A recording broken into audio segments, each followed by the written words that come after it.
cet après-midi, on va parler du Fab Lab. Qu'est-ce que c'est? Voilà, un mot bien étrange, donc on va décrypter tout ça. Et donc c'est Thibaut qui va nous expliquer un peu ce que c'est que le Fab Lab et pourquoi est-ce qu'on en aurait besoin dans notre activité artisanale. Donc on va commencer doucement ce webinaire. J'espère que vous êtes bien installés avec vos cafés parce que c'est parti pour une super après-midi. Donc, on est en format webinaire. Webinaire, donc c'est plutôt de l'information descendante. Donc, malheureusement, on ne peut pas vous entendre et on ne peut pas vous voir. Mais vous pouvez quand même échanger avec nous en utilisant l'onglet Q et R en bas de votre écran. Ce sont les deux petites bulles qui nous permettent en fait de recenser vos questions si on n'a pas le temps d'y répondre, donc si c'est un peu plus pointu ou autre, voilà, plus pratique pour nous. Et l'onglet discussion en bas de votre écran aussi que vous utilisez déjà très bien, donc je ne vais plus le décrire. C'est un chat, grosso modo. Donc voilà pour la petite présentation du module webinaire. Donc nous, Chambre de métier, on est une équipe régionale, donc conseiller numérique. Donc il y a Thierry, que vous voyez en haut de votre écran sur la droite.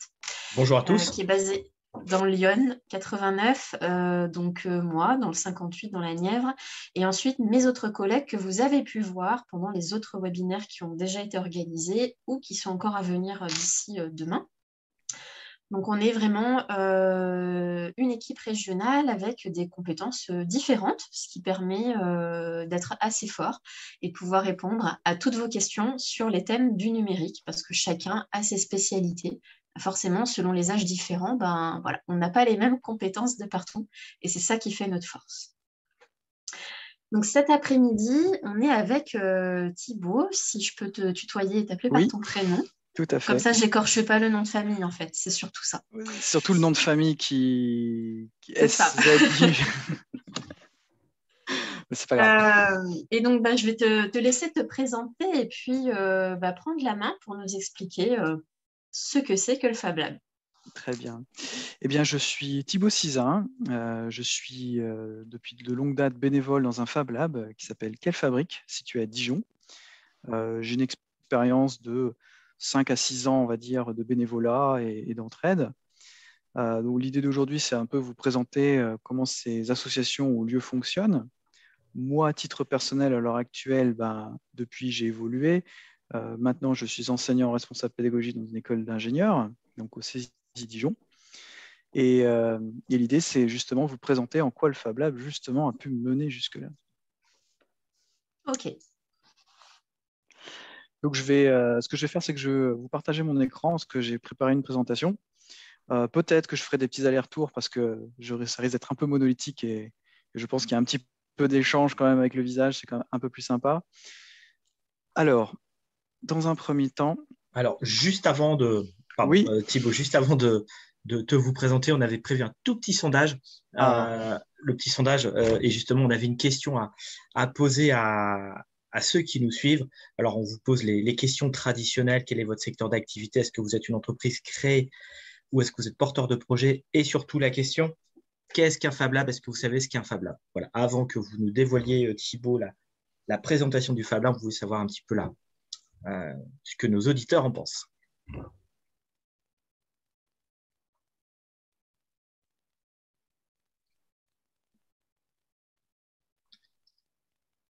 On a encore quelques secondes pour vous laisser répondre.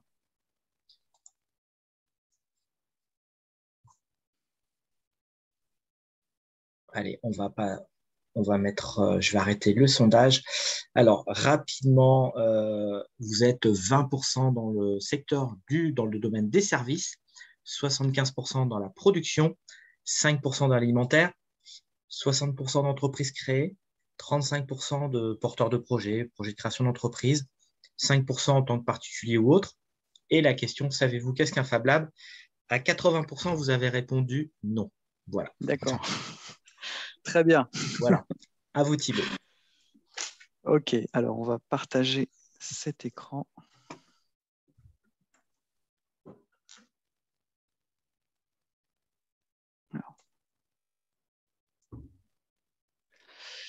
Alors, est-ce que vous voyez bien? C'est bon. C'est bon. Je ne suis peut-être pas en plein écran. On va passer tout de suite comme il faut. Bien. Hop. je vous mets un peu dans le coin, excusez-moi.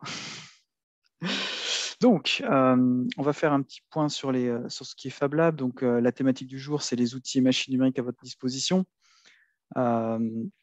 Donc, comme je vous ai dit juste à présent, je suis Thibaut Sizin, donc je suis quelqu'un qui était bénévole pendant 5 ans, donc je me suis beaucoup occupé de l'accueil des gens dans un Fab Lab. Maintenant, en fait, quelle est la définition d'un Fab Lab? Ça passe d'abord par une histoire. À la toute origine, les Fab Labs, ça vient de l'université par le biais de Neil Gershenfeld, qui était un enseignant du MIT. Et donc, cet enseignant a remarqué quelque chose, c'est que ses étudiants n'avaient pas beaucoup de compétences dans du prototypage ou pour fabriquer toutes sortes d'objets. Donc il s'est dit, il va créer un cours où il n'y a pas vraiment de but pédagogique hormis le fait de faire soi-même. C'est quelque chose qui est assez anglo-saxon à l'origine, c'est plutôt le DIY, c'est le faire par soi-même. Et là, dans l'objet, c'était vraiment que les moins bricoleurs de ces étudiants étaient en capacité de réaliser quelque chose. Et l'expérience se faisant, il découvre en fait que les étudiants développaient des projets qui n'étaient utiles qu'à eux-mêmes, donc très personnalisés.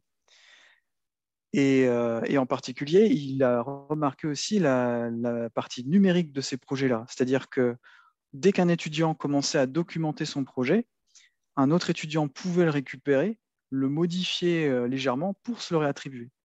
Donc très très vite, il y a une composante personnelle et une composante numérique sur la transformation et le partage. À partir de là, ils ont créé la Fab Foundation. Donc, le laboratoire qui était plutôt simplement cantonné à l'école s'est ouvert au reste de la communauté, donc en dehors de l'école. Et par la suite, ça a fait des petits. C'est-à-dire que d'abord, ça a commencé par les États-Unis et très vite, ça s'est étendu à l'Europe et après, par la suite, le reste du monde. Donc, du coup, lorsque vous entendez parler de Fab Foundation, ce qu'il faut avoir bien en tête, c'est que les Fab Labs sont tous liés à cette fondation. Alors, ce modèle-là, il ne vient pas de nulle part. En fait, il a été inspiré par d'autres lieux qui s'appellent des makerspace ou hackerspace, qui étaient aussi des lieux hautement DIY. Mais là, l'idée était vraiment de l'institutionnaliser pour qu'en fait, ces laboratoires fonctionnent tout de suite en réseau. Donc, former tout de suite une très grande communauté. Donc là, ce que vous avez en face, ce sont vos référents français. Donc, c'est le réseau Fab Lab des Français. Qui se réunit annuellement à October Make. Donc vers octobre, la plupart des Fab Labs envoient un représentant pour qu'ils puissent se rencontrer, pour organiser la communauté et former un grand réseau. Donc si vous êtes intéressé, vous voulez plus d'informations, je vous invite à aller directement sur le site du réseau français des Fab Labs. Et là, vous trouverez un responsable régional qui pourra vous indiquer le Fab Lab le plus proche. Et si jamais vous avez aussi des envies de projets plus grands que simplement pour soi-même, donc des choses qui vont plus loin, n'hésitez pas. Pour vous donner, par exemple, un exemple de coordination qui a eu lieu avec les réseaux français des Fab Labs, je pense que vous avez dû tous entendre parler pendant le temps du Covid des problématiques de manque de masques ou de matériel médical. Les réseaux français des Fab Labs a servi un peu de plateforme et aussi on va dire, d'interaction avec le gouvernement, avec les ministères, pour justement faire valoir le travail de personnes indépendantes. Je pense de la communauté maker en règle générale. Donc, c'était trouver de la matière première telle du plastique pour faire des visières, pour faire des parties de respirateurs et faire en sorte d'avoir, on va dire, un dialogue privilégié avec les hôpitaux. Donc, le réseau français a pu permettre de chapeauter un peu plus la coordination au niveau national, là où elle s'était déjà préparée, on va dire, localement. Donc maintenant, les Fab Labs, de façon un peu étendue, si vous cherchez un Fab Lab proche chez vous, pour l'instant, il y a la carte toujours Makery qui est relativement à jour. Donc, vous pouvez voir sur la région Bourgogne-Franche-Comté, vous avez à peu près 42 lieux répertoriés. Si vous zoomez sur cette carte, car c'est une carte interactive, vous pourrez trouver sur votre ville quelques lieux à disséminer et proposer. Maintenant, la nature de ces lieux est très variable. Comme on a dit, un Fab Lab, c'est un lieu qui obéit à une certaine charte qu'on verra juste après, mais un Fab Lab peut très bien être situé dans un tiers-lieu, c'est-à-dire une zone qui est partagée avec différents corps, on va dire, que ce soit des associations, des entreprises, du public. vous pouvez avoir une entreprise qui va ouvrir une partie de ses locaux pour laisser les gens venir et accéder à leur laboratoire. C'est plus rare, mais ça peut arriver. Vous avez les écoles. Généralement, les écoles ont plutôt, on va dire, comme nous ici au CESI, on a un lab CESI, c'est-à-dire que c'est un laboratoire ouvert aux étudiants, mais pas encore ouvert à l'extérieur, parce qu'on n'est pas encore assez étendu et pas assez mature pour ça. Vous pouvez avoir les associations, et là, c'est beaucoup plus simple. Ça s'apparenterait plus au club d'électronique, d'informatique, mais avec, on va dire, des thématiques beaucoup plus larges. Donc, un Fab Lab, eh bien, ça a une charte. Elle est parfaitement accessible. Et si vous voulez être un Fab Lab et ouvrir votre propre Fab Lab quelque part, il faut obéir à quelques règlements. Donc, sur cette charte, vous avez la définition des Fab Labs qui vous est donnée. Donc, en termes de réseau, déjà, un réseau de laboratoires locaux. Ensuite, on décrit aussi ce qu'il contient. Donc, c'est généralement une liste de matériel particulier, parce que l'un des objectifs d'un Fab Lab, c'est que tout ce que vous créez dans un Fab Lab peut être reproductible dans un autre. Donc, vous allez toujours trouver de la découpe laser, de l'impression 3D, de la CNC, donc des machines à commande numérique. Donc, on pense souvent à la fraiseuse. On peut avoir aussi ce qu'on appelle des plotteurs de découpe. Ce serait l'équivalent de la découpe laser, mais seulement avec une lame de cutter qui va permettre de faire des pochoirs. Tout ça, je vous présenterai un peu par la suite. Donc, ce sont des outils de création numérique. Et l'objectif, quand quelqu'un se rend dans un Fab Lab, c'est de les découvrir. Parfois aussi de, pourquoi pas, trouver des cours pour apprendre à l'utiliser. Trouver des bénévoles qui ont une passion, donc justement, qui vont peut-être partager en direct avec vous. Et c'est vraiment de la rencontre autour de ces outils. Donc, qui peut utiliser le Fab Lab?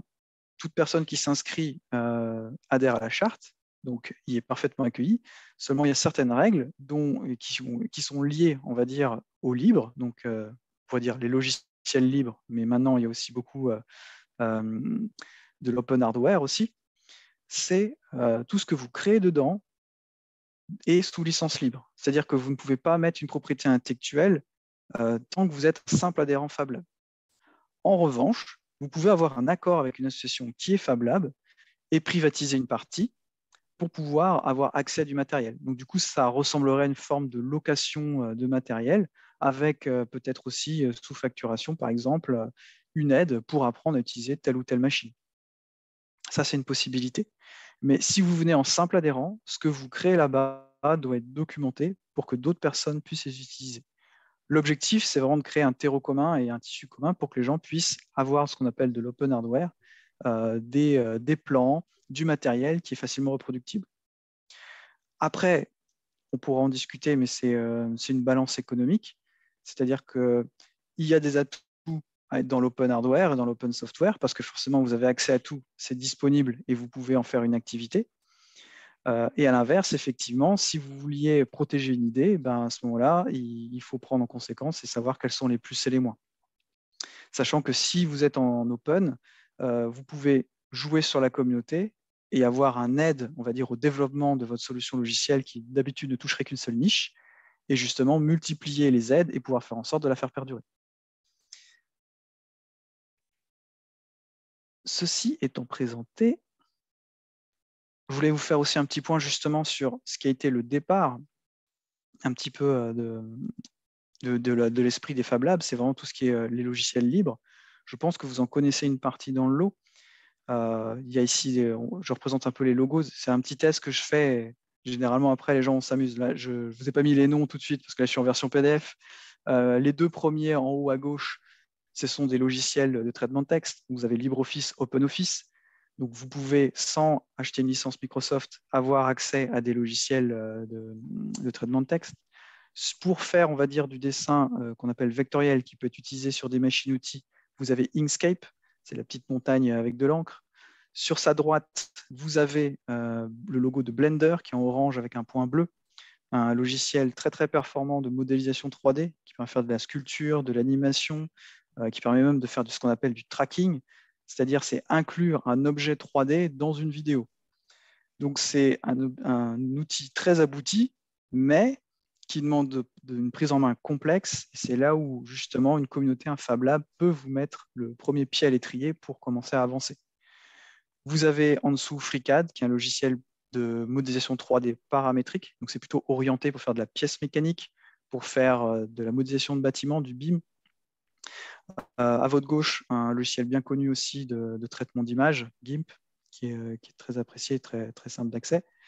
Vous avez après là des logos, on va dire plutôt de systèmes d'exploitation.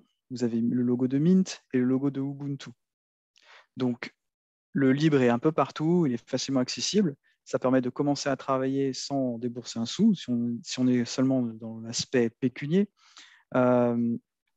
Mais ça permet aussi d'avoir des outils accessibles auxquels on ne pourrait peut-être pas forcément avoir, justement, par cet aspect financier.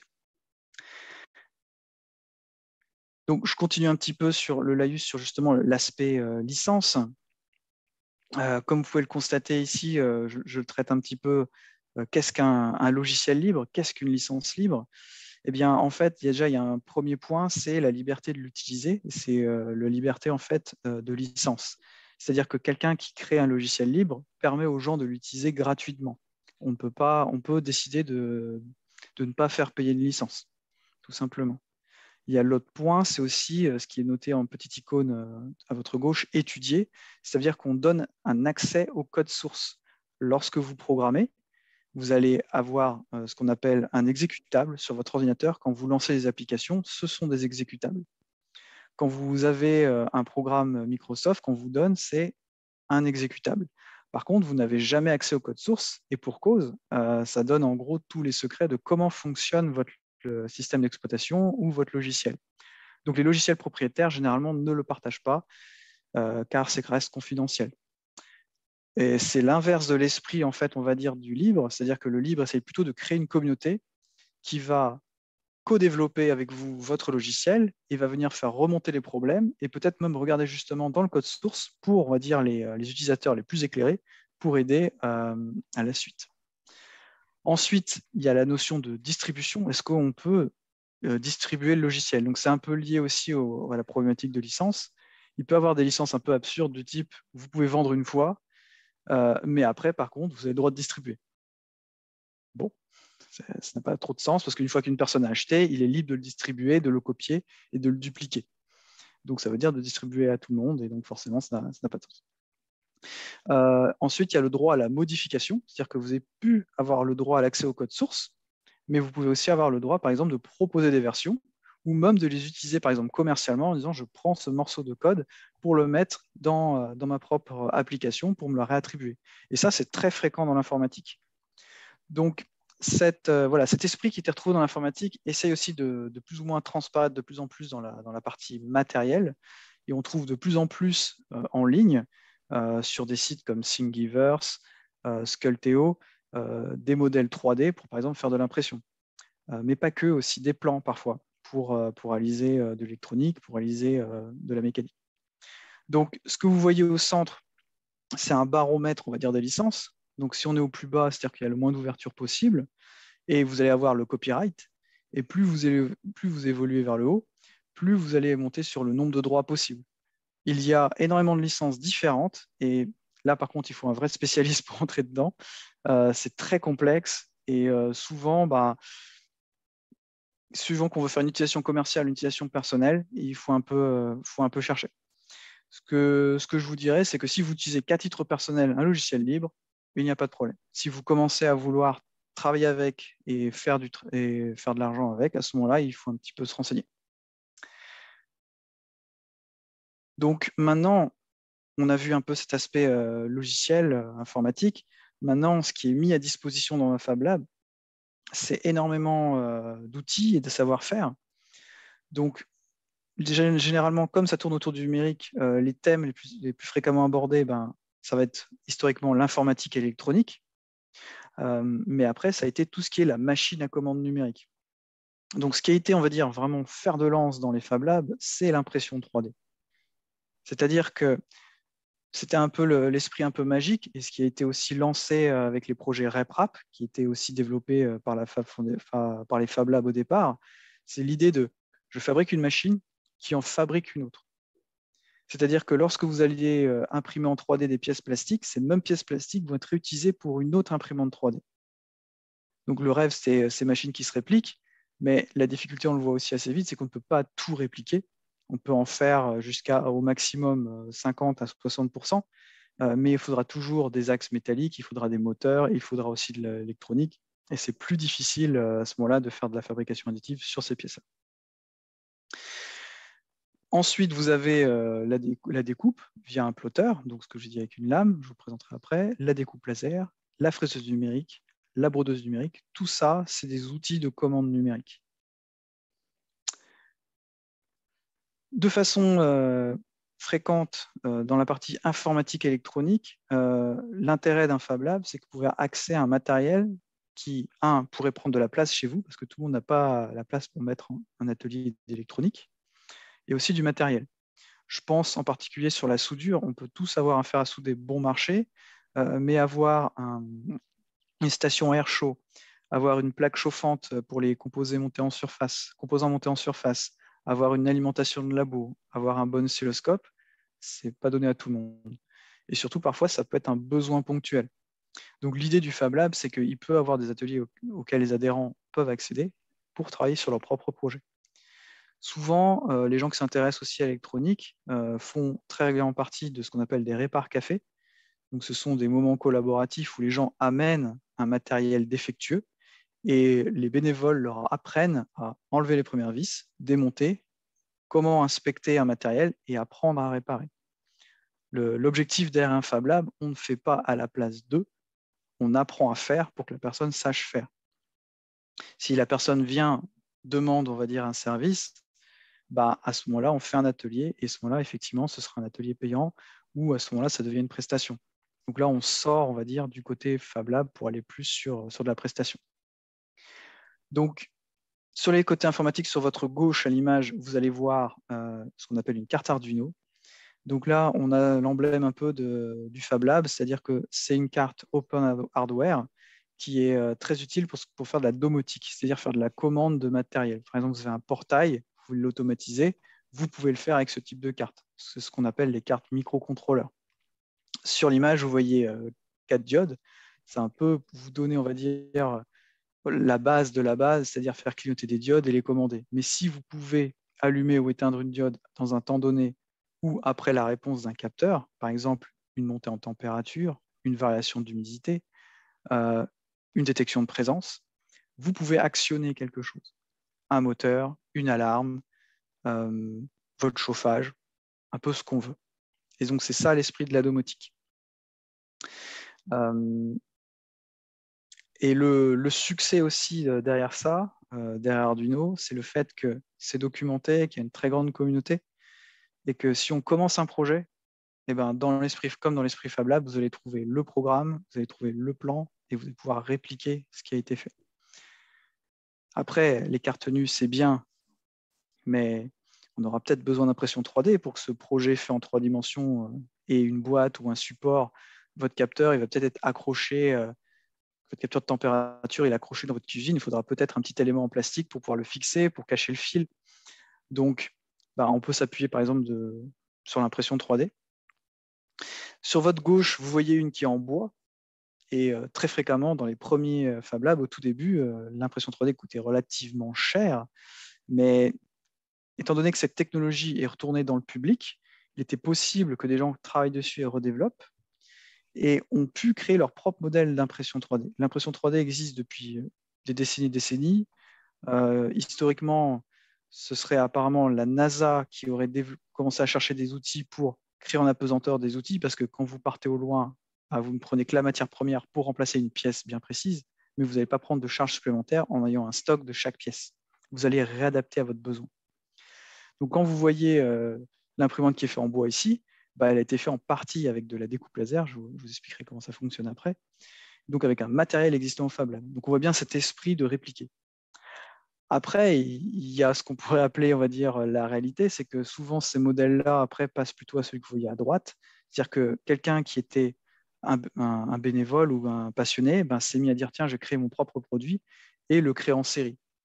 Et là, vous partez sur le projet Ultimaker, où vous allez avoir un modèle qui est très ressemblant, mais année après année qui évolue aussi et qui va changer en qualité et puis aussi peut-être en multiplier sa production. C'est là où on arrive sur un volet important aussi des Fab Labs, la production. Le Fab Lab n'est pas là pour être un outil de production. Comme on a dit, c'est souvent individuel, c'est un projet unique. Donc, c'est jamais de la grande série dans un Fab Lab. Donc maintenant, comment fonctionne l'impression 3D? L'impression 3D, c'est une superposition de couches. Vous avez une buse que vous pouvez voir ici. Cette buse fait chauffer du plastique. Vous pouvez en avoir de différents types. Là, on est sur plutôt du PLA, vous pouvez avoir du PETG, de l'ABS. Chacun de ces plastiques, après, vont avoir des particularités. Donc, je vous inviterai à aller vers les Fab Labs justement pour avoir plus d'informations si vous voulez le savoir.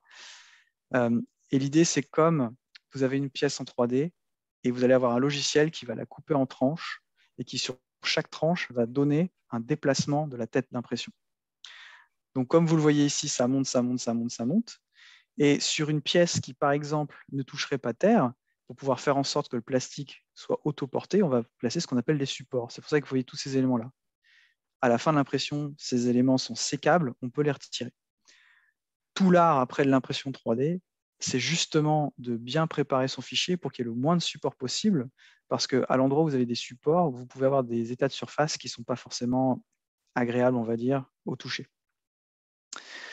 Autre point, j'illustre aussi sur les problématiques, encore une fois, de licence.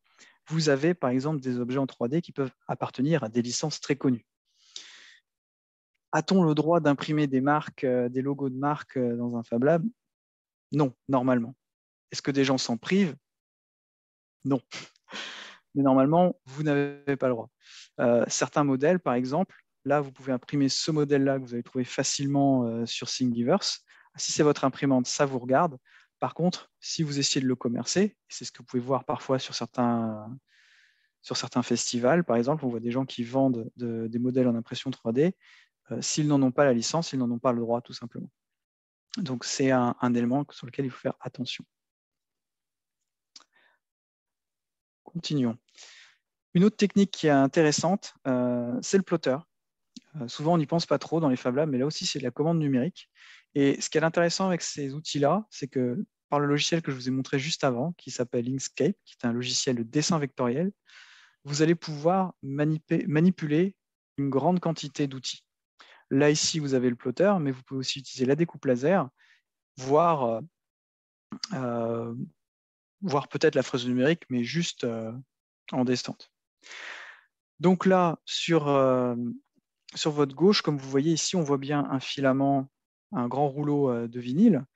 Et ce genre d'application, vous les connaissez assez bien parce que vous pouvez les voir sur des lettres de magasins. Donc comme ici, par exemple. Donc l'intérêt, c'est que s'il y a un plotter grande taille dans un Fab Lab, ben, vous pouvez vous-même faire la devanture de vos magasins, par exemple. Vous pouvez aussi faire pour les portes.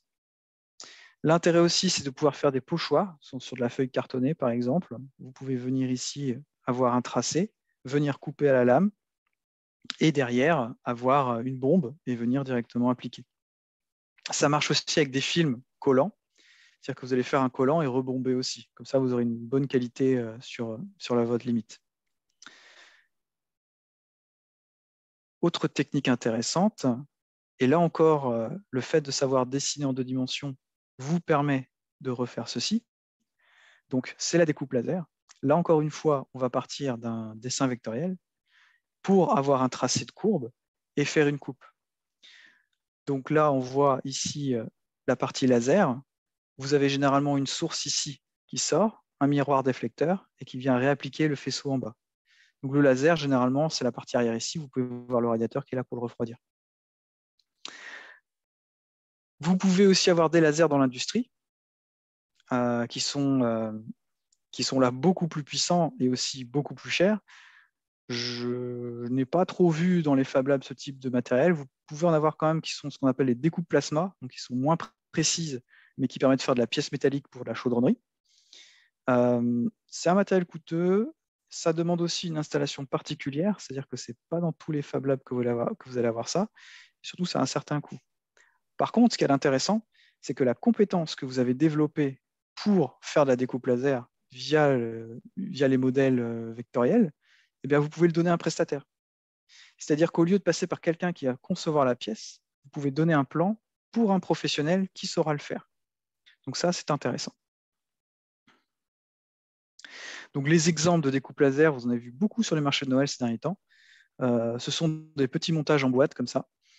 De façon assez magique, si vous vous intéressez, que vous allez sur Internet et que vous cherchez ce type de boîte, vous allez découvrir des plans et vous allez pouvoir faire le différentiel entre le prix que vous payez sur les marchés de Noël et celui que vous allez avoir réellement en passant dans un Fab Lab. Les coûts sont assez élevés à l'heure, c'est vrai, sur la découpe laser. Mais bon, généralement, vous avez pour 5... pour là, il y a beaucoup de détails, donc, mais il y a quand même, je dirais, pour environ 30-40 minutes de coupe. Donc, mais bon, c'est un beau résultat, ça peut être un bel objet. Il y a aussi moyen de faire du volume. Je pense à ceci, par exemple. Alors là, c'est du carton qui est coupé aussi. Donc là, généralement, c'est vrai qu'on utilise plus du laser. C'est un carton assez épais. C'est de la stratigraphie. C'est-à-dire que vous allez avoir coupé tranche par tranche et venir coller votre carton pour avoir un objet en volume. Donc, il y a des logiciels 3D qui permettent justement de faire ce découpage pour après donner des tranches. Vous rentrez en fait l'épaisseur de votre médium et vous pouvez après l'appliquer, le coller comme ceci. Autre technique, et là on commence encore à monter dans les coûts, c'est pour ça que je montre en comparaison. Là ici vous avez un matériel qui est de la marque Shopbot, mais vous en avez d'autres. Je n'ai pas d'action, c'est Shopbot. Et là ici vous avez plutôt une machine de taille industrielle. Suivant la taille du Fab Lab et suivant les services qu'ils proposent, vous pouvez avoir des coupes, des fraiseuses numériques qui peuvent être plus ou moins grandes. Mais comme vous pouvez le constater, très rapidement, on arrive avec des encombrements grands, mais surtout aussi des contraintes élevées. C'est-à-dire que vous coupez du bois, il y a une législation derrière ça, il faut des aspirations, il faut un local particulier, et surtout séparé. C'est-à-dire que dans des petits Fab Labs, ça va être difficile d'avoir ce genre de machine, parce qu'à côté, vous avez le labo d'électronique et d'impression 3D, et ça n'aime pas la poussière. Donc vous devez savoir que certains Fab Labs en ont, mais pas tous. Donc, généralement, on se tourne assez vite sur les grandes villes ou certaines exceptions, on va dire. Alors, qu'est-ce qu'on peut en faire? Toutes sortes de choses. Si on reste dans l'idée de toujours percer plus profond, parce que quelque part, on pourrait se dire on le ferait à la découpe laser, seulement le laser, surtout quand on est sur un 35 watts et avec du bois, il faudra beaucoup de passes avant de passer 10 cm. Il y a toujours des gens qui me disent c'est faisable. Effectivement, c'est faisable, mais vous faites des flammes, vous faites des fumées, ça peut être dangereux, donc c'est à éviter. Tandis qu'avec une fraise, d'une fraiseuse numérique, vous pouvez percer plus profond et avoir un gabarit. Dans ce cas-là, on a quelqu'un qui travaille sur une guitare. Donc, vous pouvez voir aussi qu'il y a toujours du process après. C'est-à-dire que ce n'est pas parce que votre matériel numérique vous a aidé que le travail est fini. Il y a toujours un peu de travail derrière. Là, ici, il faudra retoucher, il faudra enlever au ciseau à bois. Vous pouvez aussi faire des assemblages intéressants. Je pense que tout le monde connaît ces dinosaures. Bon, là, quelqu'un s'est amusé à en faire en plus grand format. Donc là, imaginez, au lieu d'avoir une épaisseur de papier carton et d'avoir un petit dinosaure de cette taille-là, vous pouvez en faire un gigantesque avec plusieurs planches de MDF qui peuvent être sur 2 mètres ou 3 mètres. Après, l'intérêt aussi, et là, on n'est plus dans la 2D. Là, par contre, on est vraiment dans la gravure, la sculpture. On dirait, certains disent la 2,5D parce qu'on est sur de la frise. Vous pouvez faire ce travail d'art et avoir des bas-reliefs. Donc, l'intérêt, bon, les vrais artisans diront ça ne vaudra jamais le travail fait main. Effectivement, là, l'idée, c'est d'avoir une certaine capacité à répliquer rapidement. Donc, on est vraiment sur de la petite production. Donc, encore une fois, le Fab Lab n'est pas là tant pour faire la production, mais apprendre à appréhender l'outil, déterminer son coût, connaître les atouts et inconvénients.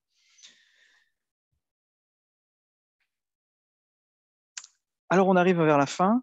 Je pense qu'il y a eu quelques questions-réponses peuvent être posées dans votre outil. Donc, je suis disponible à répondre à toute question et à donner plus d'informations si vous le désirez. Alors, merci Thibaut pour cette présentation. Donc, vous pouvez nous poser des questions via le chat ou l'espace questions-réponses et on pourra, Thibaut pourra y répondre. Alors, en attendant que, je dirais éventuellement que vous ayez des questions, nous, personnellement, à la Chambre de métier, on a pu accompagner des entreprises artisanales pour utiliser ces outils numériques. Je pense à des artisans qui se sont lancés pour personnaliser des vêtements avec des brodeuses numériques, des artisans qui ont sollicité des Fab Labs. Par exemple, tout à l'heure, il y avait un gabarit de guitare. Ça peut être des artisans d'art qui peuvent réaliser des outils ou des gabarits pour faciliter après la fabrication d'objets. Donc, on peut fabriquer l'objet, mais ça peut être aussi de fabriquer des outils pour fabriquer les réalisations d'un artisan. Voilà. Et ça peut être aussi, moi j'ai vu le cas d'une personne qui faisait des meubles et qui voulait apposer sa signature sur un petit rectangle métallique avec une petite découpe, une petite découpe laser, quoi. Et marquage. voilà, donc ça, du coup, il avait fait ses tests via un Fab Lab avant de le faire à plus grosse échelle, quoi. Donc, ça permet de faire des tests aussi avant de se lancer vraiment, et c'est plutôt pas mal.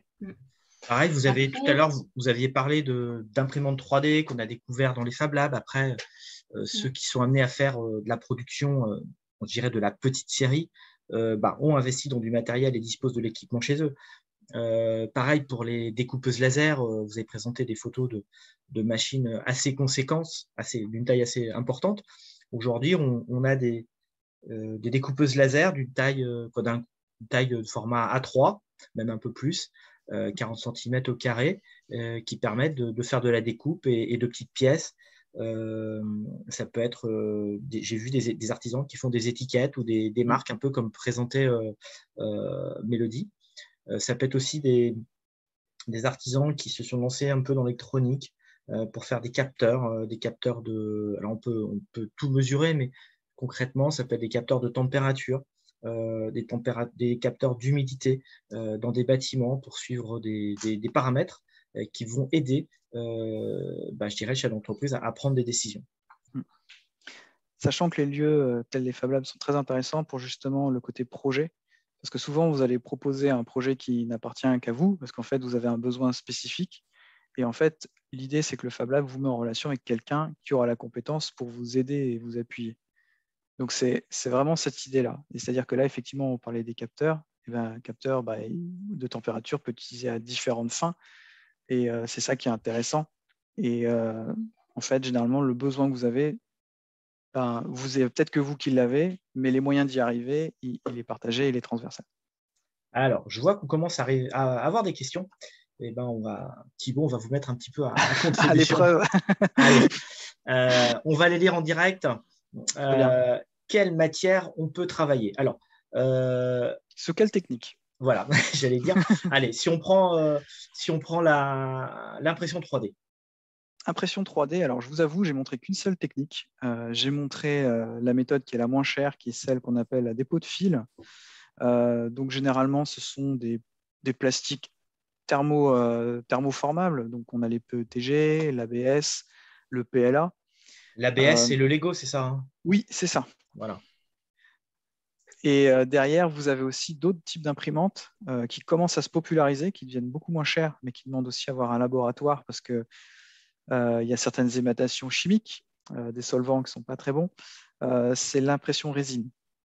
Et là, vous avez une meilleure finition, mais là, vous êtes plutôt sur des matériaux qui sont des résines, comme on peut trouver par exemple sur les thermodurcissables. Vous savez, quand vous faites de la bicomposant, ça donne une espèce de plastique translucide. Et là, vous avez la même chose, seulement l'activation des liaisons est faite par un laser qui va venir faire en sorte que les polymères s'accrochent. Donc ça, c'est une autre technique. Vous avez aussi des poudres qui vont être collées via un laser aussi. Donc vous avez des lits de poudre. Donc ça, là encore, c'est un état de surface différent. Et enfin, vous n'avez pas n'importe quel type de poudre. Vous avez du métal pulvérulent, donc on va dire extrêmement fin, et vous pouvez faire de l'impression métal. Là, par contre, clairement, c'est que des professionnels ou des laboratoires pour deux raisons. Un, ce sont des machines extrêmement coûteuses et extrêmement énergivores. Et de l'autre côté aussi, parce que le métal pulvérulent est cancérigène et extrêmement dangereux, donc à manier avec énormément de précautions. Donc ça, c'est pour l'impression. Alors, enfin, oui. Ouais, pour l'impression. Pour l'impression 3D. Pour l'impression 3D, pour avoir travaillé avec des Fab Labs, on peut imprimer aujourd'hui de la pierre, du bois. Alors, ce n'est pas de la pierre brute ou du bois pur, mais ce matériau est mélangé avec du plastique et on peut avoir des rendus des rendus particuliers, voire même du bronze. Ça peut des choses qui peuvent avoir des aspects. Plastiques chargés, ouais. Voilà, les plastiques chargés. Et si on reste sur l'impression 3D, on reviendra sur les autres matières, parce qu'une question qui vient juste après. Est-ce qu'on peut poncer le plastique pour avoir un modèle vraiment lisse? Et notamment, c'est la question d'une céramiste. À ce moment-là, c'est toujours possible, mais ça va être plutôt long, fastidieux. Je pense qu'il est plus intéressant, si on veut un très bel état de surface, aller vers la résine à ce moment-là. Maintenant, on commence à avoir des bacs relativement grands, et à ce moment-là, si on veut un bel état de surface, l'impression résine sera plus adaptée. Alors après, ça dépendra du moule, ce qu'on veut en faire. Voilà, comment on veut en faire, ce qu'on veut faire du matériau. J'ai vu par exemple aussi des garagistes faire des joints souples sur des anciennes voitures, des pièces qu'on ne trouvait plus. J'ai vu des entreprises du bâtiment refaire des pièces particulières parce qu'on a cassé une agrafe, on a cassé une pièce qu'on ne retrouve plus dans le commerce. On peut aussi faire des pièces, je dirais, mécaniques. Après, tout le travail à vérifier en termes de résistance dans le temps, résistance mécanique et aux conditions aussi climatiques. Donc ça, c'était pour l'impression 3D. Maintenant, on a parlé de fraises. De fraises. Alors, il y a deux types de découpe. On peut avoir la découpe laser, où effectivement, la découpe laser moyenne d'un Fab Lab, c'est 35-40 watts, on va dire. Et vous pouvez découper des MDF, des contreplaqués. MDF, c'est du bois, on est d'accord. Oui, c'est du bois collé. C'est de la sciure de bois qui va être collée. Donc, c'est le bois pas cher, mais le bois toxique. Donc, ça, où ça se trouve. Ensuite, vous avez tout ce qui est les acryliques. Donc, il faut éviter les polystyrènes et, on va dire, les plastiques transparents qui fondent, parce qu'en fait, vous allez passer le laser et le risque, c'est d'avoir des coulures à l'intérieur. Donc, c'est ce qu'il faut éviter. Le PVC aussi, le PVC. PVC est toxique, effectivement. Et ça prend feu. Oui. C'est pas une bonne idée. Qu'est-ce qu'on peut avoir d'autre? Alors, on peut venir faire de la gravure sur certains métaux. En fait, ce qui se passe généralement, c'est que vous avez un effet de contraste par dépolissage. Généralement, ce qui fait que quelque chose est brillant, c'est qu'il est poli. Et lorsque vous passez le laser en rastérisant, c'est-à-dire en faisant des passes, vous allez avoir un état de surface qui est dépoli et vous avez un contraste entre le brillant et le mat, si vous préférez. Et ça peut être intéressant sur des plastiques transparents parce que ça vous permet de faire des trophées. Vous pouvez le faire aussi sur certains métaux. Après, par exemple, il y avait une époque, une mode, beaucoup de gens mettaient leur Mac à l'intérieur et venaient dépolir la surface pour faire des effets. Bon, après, il ne faut pas avoir peur de se rater. Ça, c'est une autre histoire. Mais ça se fait. On peut repolir la pièce après, du coup. On peut repolir la pièce après. Ça sera long. Ça sera très, très long. Surtout qu'en plus, il y a un effet un peu brossé. Le fait de revenir dépolir d'une autre façon, ça ne va pas être terrible, quoi. Non, ça va pas être très joli. J'ai vu des artisans graver des tissus, par exemple des jeans. Oui, ça marche bien, ça. Graver du cuir, notamment pour faire des étiquettes ou des signatures sur des objets. J'ai quelqu'un qui fait de la vannerie et justement, elle met sa petite signature avec un petit morceau de cuir gravé, sa signature sur chaque objet. Le verre aussi, par contre, la coupe, il faut oublier, mais en dépolissage, ça peut passer. Oubliez les plastiques en gros. Ouais. Voilà. Et après, dès que vous pensez à de la découpe laser, là, c'est plutôt des outils professionnels. Et là, il faut se tourner vers un fournisseur ou quelqu'un qui peut le faire pour vous parce que ça va être compliqué. Après, sur la commande numérique, on a les fraises. Là, ça demande plus de savoir-faire et plus de technicité. Mais globalement, suivant la puissance de la broche, ce qu'on appelle la broche, c'est le moteur, vous pouvez couper plus ou moins dur, plus ou moins mou, on va dire. Donc, vous pouvez attaquer dans le métal. Donc, généralement, ce qui se fait assez bien sur des prix relativement abordables, l'alu. L'alu, c'est bon. Mais quand on commence à taper dans l'acier ou dans des métaux plus forts, il faut monter en puissance. Derrière, on a vu après sur la finesse, ça va dépendre du nombre de passes. On a vu un bas-relief là dans la présentation. Là, à mon avis, si on zoomait dessus, en fait, vous verrez un état de surface qui va être limité aussi à la taille de votre fraise.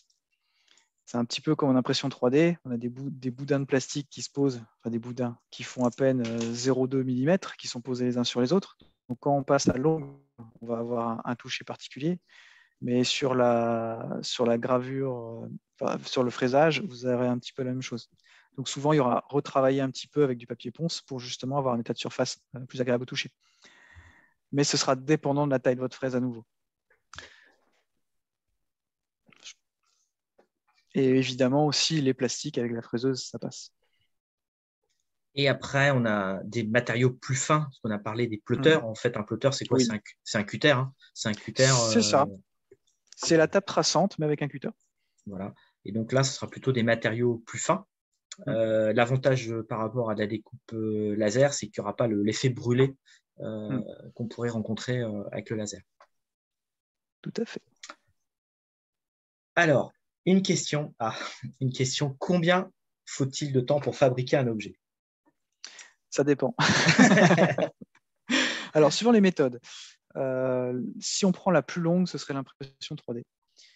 Pour différentes raisons. On peut jouer sur des paramètres parce que la pièce peut être creuse, c'est-à-dire on peut ne pas la remplir pour qu'elle soit plus légère, mais malgré tout, quand vous empilez des couches de 0,2 mm, ben, ça prend du temps. D'autant plus si l'objet fait une certaine taille. On a eu des impressions de sculpture chez nous qui ont passé 30, 40 heures parfois. Donc c'est long. En revanche, sur la résine, mais qui est plus chère, vous gagnez du temps. Ce sera un petit peu plus rapide. Donc là, on peut peut-être diviser le temps par 3 ou 4. Après, sur tout ce qui est découpe ou gravure, c'est le plus rapide. C'est-à-dire que si vous venez juste vous dire je vais couper une planche MDF et faire des gravures par-dessus, même si ça paraît très impressionnant ici, ou ce petit livre-là, ce n'est pas ceux qui sont le plus longs à faire en fait. C'est parmi les plus rapides. La fraise numérique, ben, là, ce sera plus lent aussi. Et là encore, c'est aussi par rapport au nombre de passes que vous faites, parce qu'en fait, vous allez avoir une fraise qui va dégrossir, mais après, vous devez avoir plusieurs fraises pour aller de plus en plus fin. Et le temps de changement d'outil, si jamais vous n'avez pas de passeur d'outils et que vous êtes manuellement obligé de changer de fraise, ben là aussi, ça va prendre du temps. Et en plus, vous-même, vous devrez être devant la machine pour être là pour changer les fraises. Donc, ça va dépendre de la machine, de l'équipement, de la complexité du produit à fabriquer et aussi de la précision. C'est ça. Alors, j'ai une question. Faut-il fournir la matière première, par exemple, pour découper du balsa avec la découpeuse laser? Alors, à votre Fab Lab, si vous y allez et que vous voulez faire un essai, généralement, on va vous apprendre, on va peut-être vous laisser le temps, par exemple, de paramétrer la machine, parce que souvent, quand quelqu'un arrive avec sa matière première, il faut un petit temps pour connaître les paramètres de coupe. Un paramètre de coupe, par exemple, ça va être la puissance, la vitesse. Plus vous éclairez longtemps une partie, plus vous allez aller profondément dedans. Donc après, il y a un petit rapport entre vitesse et puissance pour justement pas avoir trop l'effet de brûler. Donc, quand c'est bien fait, on ne le voit quasiment pas, mais ça demande un petit temps de préparation. Donc, il y a des Fab Labs qui ne font pas payer cette partie-là parce que quelque part, pour le Fab Lab, c'est de l'information. Vous dites, ça c'était ma source, j'ai acheté chez Leroy Merlin, Brico Dépôt, ma pièce, et vous dites, voilà, j'ai trouvé le paramètre de coupe. Donc, parfois, ils ne font pas payer cette partie-là. En tout cas, nous, on est petits, on ne le fait pas. Par contre, après, effectivement, si vous voulez faire un temps de coupe, si on vous a formé et que vous êtes autonome, vous notez sur le cahier combien de temps vous avez passé, et après, vous passez à la caisse tout simplement parce qu'il y a un petit dédommagement sur l'utilisation de la machine. Et justement, vous tendez une perche, une question qui est posée. Quel est le coût d'utilisation des Fab Labs? Très variable. Ça, c'est la question. Là, je pourrais botter en touche en disant sur les sites, généralement, ils donnent leurs tarifs. Il y a plusieurs formules. Il y en a qui, par exemple, proposent avec l'adhésion un temps de coupe. D'autres proposent à la demi-journée la location de la machine. Donc malheureusement, je ne peux que vous dire d'aller vous renseigner directement parce que d'un Fab Lab à l'autre, c'est très variable. Et est-ce que c'est un Fab Lab qui est plutôt orienté professionnel, plutôt, je dirais, particulier? Il va y avoir des différences oui. Et puis en fonction du type de matériel proposé. Clairement, c'est très, très variable. Très variable. Si vous allez sur Strasbourg, ils ont carrément une plateforme dédiée aux professionnels. C'est-à-dire qu'ils avaient justement au départ un espace de coworking. Après, ils ont créé un Fab Lab. Et après, ils ont carrément dédié un Fab Lab justement aux professionnels parce qu'ils avaient des machines d'un grand encombrement qui finalement ne les servaient pas trop pour l'aspect loisir créatif. Et donc, du coup, ils ont revu les types d'abonnements. Et puis, même dans l'esprit d'un Fab Lab, Comme quelque part ce qui est créé doit être documenté, les professionnels n'ont pas les mêmes besoins et souvent ils ont peut-être parfois besoin de confidentialité ou de discrétion et à ce moment-là, on sort du cadre Fab Lab justement et là on fait plutôt dans le monde de la prestation. Donc c'est là où on sort du côté associatif et du côté structurel Fab Lab pour aller faire du service. On reste toujours sur la notion de prix. On pose la question, quel est le prix d'une imprimante 3D? Il y a plusieurs prix. Voilà, ça commence à partir de combien? Alors, le moins cher, vous pouvez avoir, suivant les qualités, on va dire le moins cher du moins cher, entre 300 et 400 euros. Ce sera des petites imprimantes de petit format. Si elles sont petit format, je pense que les mini Prusa ne sont pas très chères et permettent d'avoir une bonne qualité. Après, vous pouvez avoir pour le même prix des plus grandes, mais ça implique d'être un peu plus bricoleur parce que parfois il y a une petite pièce qui ne va pas et il faut la remplacer. Donc, ça implique de mettre les mains dans le cambouis. Mais si vous faites un budget aux alentours de 500 euros, on va dire, vous avez une imprimante tout à fait correcte qui fonctionne. Par contre, je vous avertis, il y a toujours un aspect réglage, il y a toujours un aspect un peu technique derrière, c'est-à-dire on ne met pas juste la bobine et ça imprime tout seul, il y aura toujours un peu de technique derrière, même pour les plus aboutis. Pour toutes les machines que vous avez présentées, ce n'est pas des imprimantes de papier qu'on connaît, on appuie sur le bouton Exactement. et ça sort. Il y a du paramétrage à faire. Vous avez dit 300, autour de 300 euros l'imprimante 3D. Si on prend la découpeuse laser, on a des prix d'entrée de gamme qui vont commencer dans cet ordre-là. On peut rapidement Alors, monter sur la graveuse, oui. C'est-à-dire que souvent, ce sont des graveuses laser à fibre optique, avec une diode laser. Donc, effectivement, vous aurez de la gravure. Pour faire de la coupe, par contre, il va falloir beaucoup, beaucoup de passes parce que vous n'avez pas la même puissance. Après, ça monte encore un peu. C'est vrai que les découpes laser ont beaucoup baissé de prix ces derniers temps. Mais assez vite, ça peut monter à 1000, 2000, 3000. Si vous êtes à 3000 maintenant, vous commencez à avoir une bonne découpe laser. Je pense qu'il faut plutôt avoir cet ordre-là de prix, surtout si on va être un peu dans le prototypage un peu plus professionnel. Après, sur des plotteurs grand public, Là, par contre, les prix ont énormément baissé déjà d'entrée. Très abordable. Là, on peut descendre quasiment à 150-200 euros, je pense, pour les premiers prix, on va dire. Et alors, on a parlé tout à l'heure un petit peu de brodeuse numérique. Oui. Pareil, c'est un recoupement, c'est aussi des machines qui peuvent aussi faire office de machine à coudre. C'est quand même des prix qui ne sont pas négligeables sur la Alors là, brodeuse. nous, on s'en est fourni une. C'est vrai que je n'ai pas spécifié. J'avais prévu une slide, mais malheureusement, elle n'est pas rentrée dans ma présentation. La découpe, la brodeuse, pardon, c'est à la fois un coût, mais c'est aussi tout un apprentissage parce que c'est assez complexe. Et surtout, c'est beaucoup, beaucoup de petits matériels. Vous avez une sorte de tamis pour mettre votre partie à broder. Vous avez le collant qu'il faut mettre pour faire en sorte que le tissu ne se rétracte pas. Vous pouvez avoir un ou plusieurs fils, parce que si vous voulez plusieurs couleurs, il faut plusieurs aussi aiguilles. Et rien que ça, rien que les installer, mettre en place, déjà, c'est une sacrée technicité. Je crois que nous, c'est une browser et je crois que les premiers prix étaient à 2500, 3000 euros. Ouais, tout à fait. On est dans ces ordres-là. C'est ces prix-là, ouais. Et ça peut évoluer, c'est-à-dire qu'on a vu parfois des imprimantes, je prends toujours l'exemple de l'impression 3D, qui ont monté et descendu en termes de prix parce qu'il y a eu la crise des semi-conducteurs. Donc si on est en pénurie parfois de matériaux, il y a une machine qui tout d'un coup va avoir le prix qui explose. Ce qui est arrivé sur certaines imprimantes. C'est ce qui peut peut-être aussi arriver, justement, vu que tout ce matériel est numérique, dès qu'il y a une partie du composant qui est en rupture de stock, les prix peuvent flamber parce que la ligne de production est stoppée. Alors, moi, j'ai une question par rapport justement à la brodeuse numérique. Admettons, je me lance dans mon activité et je brode mon logo sur des tissus. Vu que du coup, j'utilise le Fab Lab, donc du coup, c'est une question de droit, en fait. Alors, en fait, c'est une affaire, voilà. Ouais. Admettons, vous êtes professionnel. Ce qui se passe, généralement, on fait une adhésion différente pour les professionnels. Par exemple, moi, j'ai travaillé pour le Fab Lab pendant un temps. J'étais prestataire pour eux. Je n'avais pas la même adhésion. C'est-à-dire, je payais plus cher. Donc, pour pouvoir justement bénéficier du partenariat et quelque part, je travaillais avec eux, je le donnais volontiers aussi. Parce que quelque part aussi, c'était un réseau. Ça me permettait aussi de trouver d'autres prestations.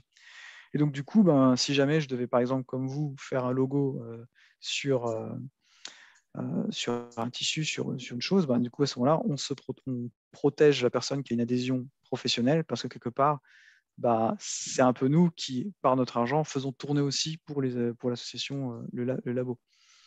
Donc, c'est normal. Ok, Donc, à ce moment-là, on a le droit de protéger notre logo dans ce cas-là. d'accord. Mais il faut bien que ce soit... Faut que ce soit Après, bien précisé. voilà, c'est de Fab Lab en Fab Lab. Chacun n'a pas forcément toujours la même politique. On a la même charte, mais Mhm. après, ça reste des bureaux, c'est des associations ou même parfois des entreprises. Et donc, du coup, la façon de gérer n'est pas toujours exactement la même. Donc, du coup, l'artisan qui utiliserait le Fab Lab dans ce cadre-là doit bien après voir avec Voilà, il faut le Fab cadrer Lab directement comment est-ce que directement. ça se passe pour C'est très protéger l'actif. apprécié. C'est très apprécié quand un artisan ou quelqu'un vient dire, bon voilà, je suis artisan, et essaye de donner justement le degré de là, je suis en train juste de regarder pour voir si ça marche ou ça marche pas. À ce moment-là, ça peut être plutôt associatif. Mais Mhm. par contre, après, quand c'est oh là, je vais faire mes premiers logos pour mon entreprise, il faut le dire sincèrement, parce que justement, nous, on a eu plein de gens qui venaient tout d'un coup imprimer, découper plein de choses, et puis on découvrait après que c'était vendu sur le marché.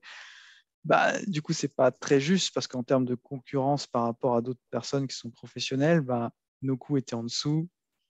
Mhm. Il y a aussi des concurrences déloyales qui peuvent s'installer. Et vis-à-vis de nous, c'était pas très honnête, on va dire. D'accord. Deux petites questions techniques. Bon, on n'est pas là pour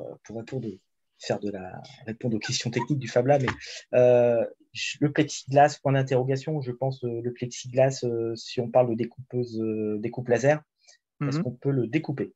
Oui. Alors attention bien, quand on dit plexiglas, on parle bien des acryliques, les PMMA, parce que plexiglas est une marque déposée et ça ne veut pas dire plastique transparent. Donc si vous cherchez le bon matériau, cherchez dans les PMMA et si vous demandez à votre fournisseur, vous spécifiez bien l'acrylique, comme ça la personne saura. J'ai un plotter, je n'arrive pas à découper, ça peut venir de quoi? Ah, pression sur la lame est émoussée, euh, Matériau trop dur? matériau trop épais ou dur, ça se met fin et dur, ça casse, donc ça dépend. Il y a aussi le côté, est-ce qu'il y a bien un tapis de transport en dessous, si c'est du carton.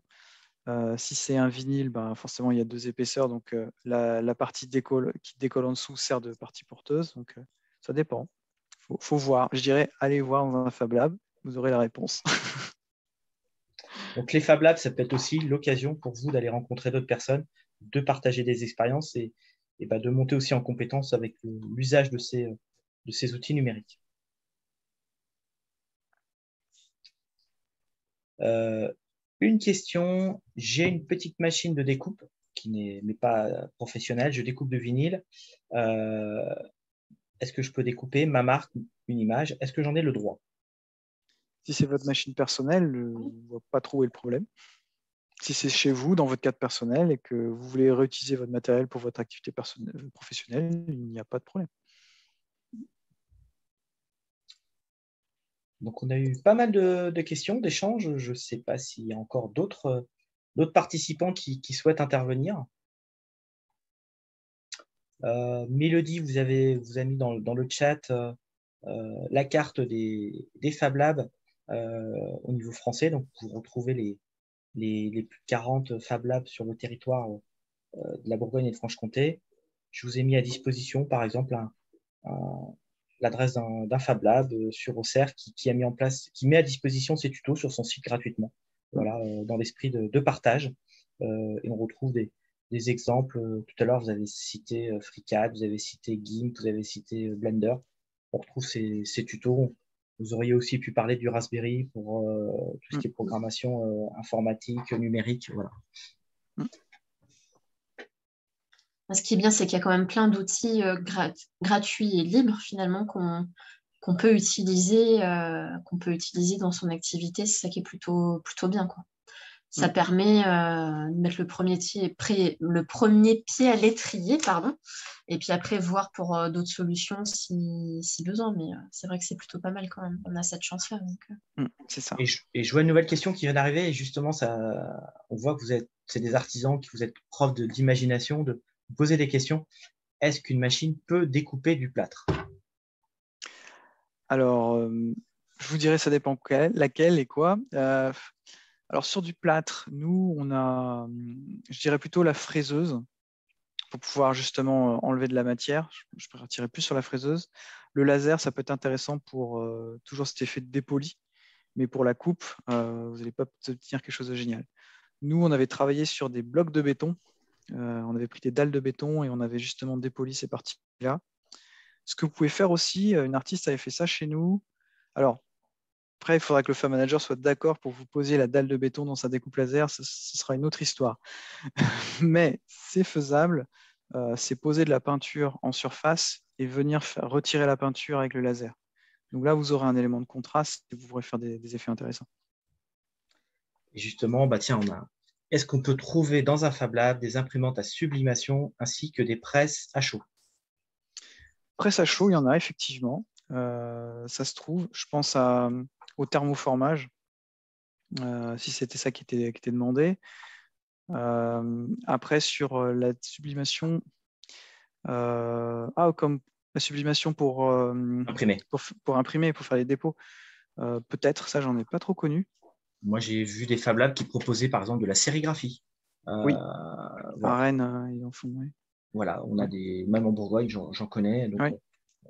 voilà, en fait, je dirais, sur les plus de 40 Fab Labs que vous avez présentés tout à l'heure, chacun a des domaines et des compétences spécifiques.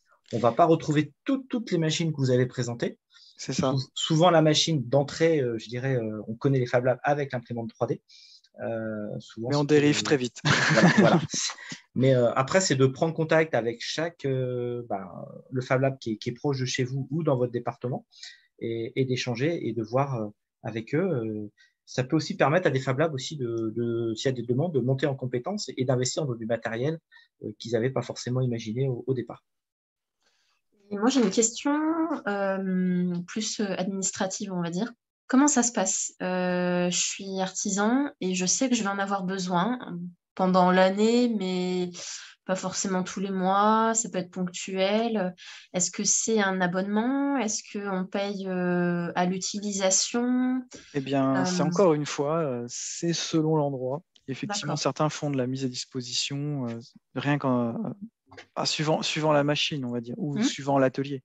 Prenons l'exemple de l'électronique. Vous avez avoir un banc prévu avec du matériel.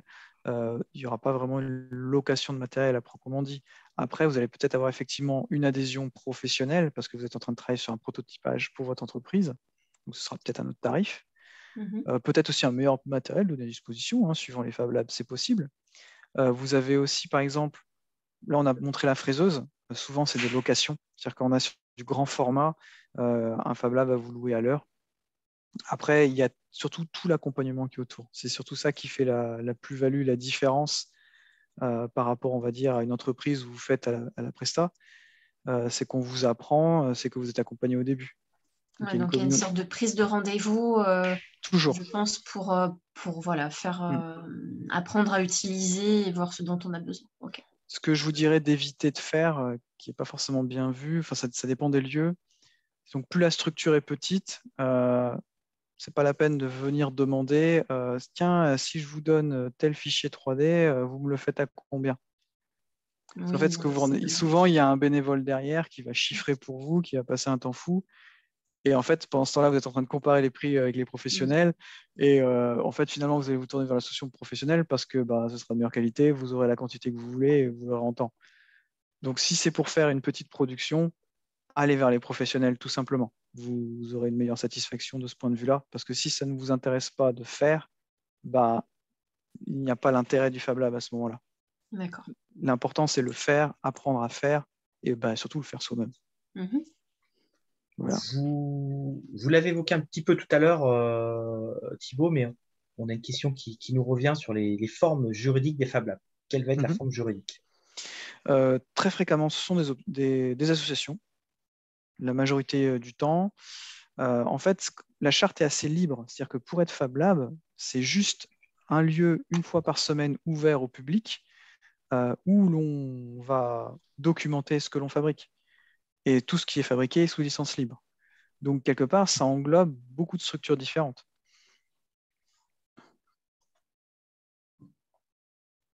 OK.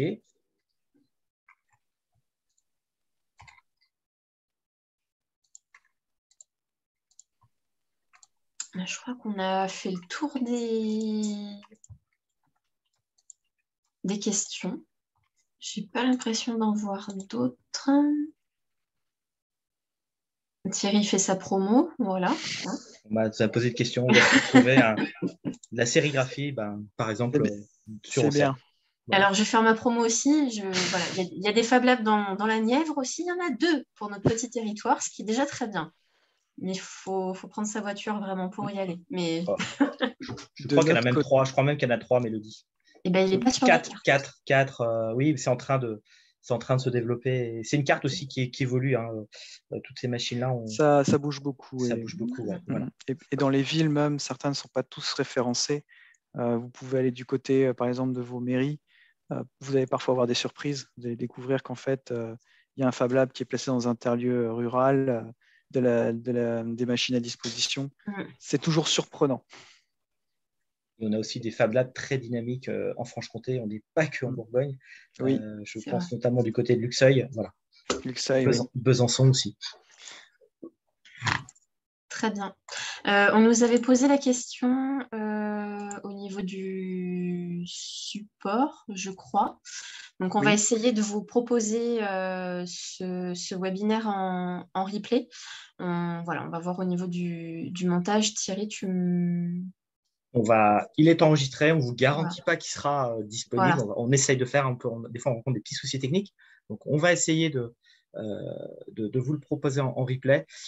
Je vais reprendre un petit peu la main et c'est simplement vous représenter ou vous remettre la carte de nos contacts en Bourgogne-Franche-Comté. Et vous pouvez surtout, vous pouvez nous citer. Est-ce que c'est bien le PowerPoint qui est à l'écran? On voit du noir pour l'instant. Ça arrive, je pense. Voilà, oui, c'est bon. Voilà. On vous remet les coordonnées de l'équipe régionale Bourgogne-Franche-Comté sur le numérique avec un référent dans chaque département. Et on va vous soumettre un tout petit sondage en ligne. Est-ce que si vous souhaitez être accompagné ou en savoir plus sur les Fab Labs, vous pouvez nous recontacter et on pourra échanger sur ce sujet-là et vous mettre en relation évidemment avec des équipes locales, vous faire part aussi de nos retours d'expérience.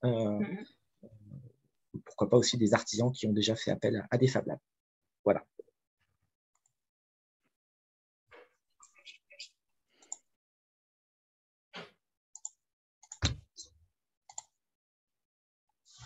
Et j'en profite pendant que vous répondiez au questionnaire. Demain seront proposés les 2 derniers webinaires de la semaine. Demain matin, un webinaire sur les réseaux sociaux, choisir le bon réseau social pour son activité. Et l'après-midi, on se retrouvera avec Mélodie pour animer avec un coach de chez Google. On va parler de Google Analytics, comment suivre la fréquentation de son site Internet. Donc, 2 webinaires à 9h, à 14h. Si vous n'êtes pas inscrit, vous pouvez encore le faire jusqu'à dernière minute et vous allez sur le site artisanat-bfc.fr/numérique et vous aurez accès pour vous inscrire directement comme vous l'avez fait pour ce webinaire de cet après-midi. Voilà. Et bien, si on n'a pas de questions, je vais laisser le mot de la conclusion à Mélodie pour ce webinaire et puis aussi remercier Thibaut pour sa présentation. Tu viens de le faire. Mais merci encore Thibaut pour la présentation. Elle était claire. Alors moi, personnellement, je connaissais de nom les Fab Labs et je savais dans l'idée ce que c'était. Mais c'est vrai que ça fait moins peur. Parce qu'on peut se dire c'est des grosses machines, on ne sait pas comment les utiliser. Et là, on sent vraiment que si besoin, il y a entre guillemets une communauté derrière pour aider à utiliser les outils. Donc, je pense que ça peut être intéressant en phase de création d'entreprise, peut-être pour tester les choses. Je pense à ça parce que nous, notre public, ce sont les entreprises, les artisans et les créateurs. Et même à titre personnel, je pense que ça doit être intéressant si on a du temps pour pouvoir les utiliser.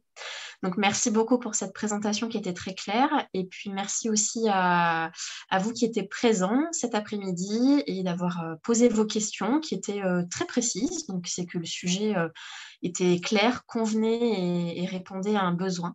Donc, je parle au nom de l'équipe, mais voilà, on est content d'animer ces webinaires qui répondent à vos questions, vos besoins concrets. Donc, ça, c'est top pour nous et pour vous. Et puis, n'hésitez pas à revenir vers chacun d'entre nous en fonction du département dans lequel vous vous situez. On reste à vos dispositions pour tous les thèmes du numérique de façon générale et globale. Donc, merci à tous et puis rendez-vous demain, donc matin ou après-midi ou les deux, pour terminer cette semaine du numérique. Et puis, à bientôt dans nos chambres de métiers respectifs. Bon après-midi à tous. Au revoir. Au revoir.